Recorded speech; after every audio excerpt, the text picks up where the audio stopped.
Secret stories to help kids understand why letters do what they do when they get together. So different phonetic patterns that usually we're like, oh, they just do. This gives them a reason why, and they're going to remember it for both when they're decoding words and when they're writing words. Like, for example, there's a whole story on why A and W say when they're together, and kids will not forget why now. So this is awesome for like K1, 2 especially, but I teach third grade, and I taught my kids a couple of those stories today, and they just loved them and were waiting or wanting more. And I think it's going to be so awesome for both their reading, but honestly their writing. I'm excited for it to help them sound out those words, and when they hear those sounds, to remember what.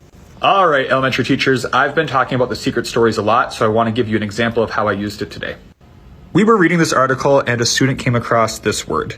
And of course, their first instinct is to go chemical, chemical, and that's not a word. So then we referred to our stories. So I pointed out that yes, we know that CH makes the ch sound almost all the time.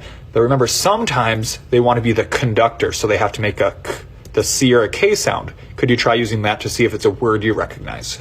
The student then switched the sound from the ch to find out that it's chemical, and they were able to keep reading and they had no problems. So that just shows you how you can work it in, how it's not a program on its own. It's just there for those teachable moments. I've been using it only for a week now, and seriously, my third graders are obsessed. They're finding those secret stories everywhere and they want to know them all. So that's that. Hey guys, it's been a minute since I've talked about the secret stories behind me. So I just want to give another example of how well they work and how well the kids remember them and point them out everywhere that they see them.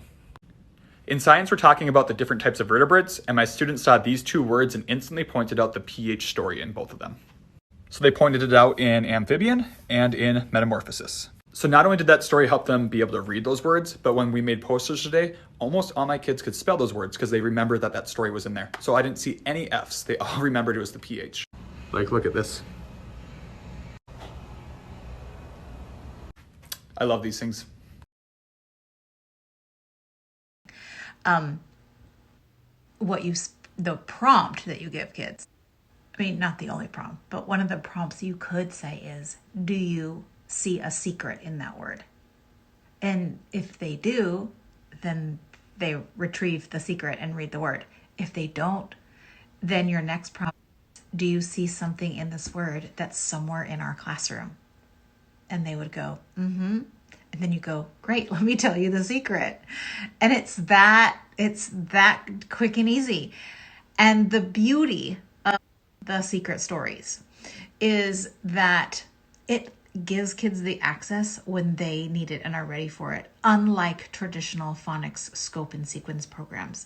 So if you are a kindergartner needing to read the word August and you're 5, you're not going to say to a student, I'm sorry, you need to wait until second grade when it's in the pacing guide for second grade.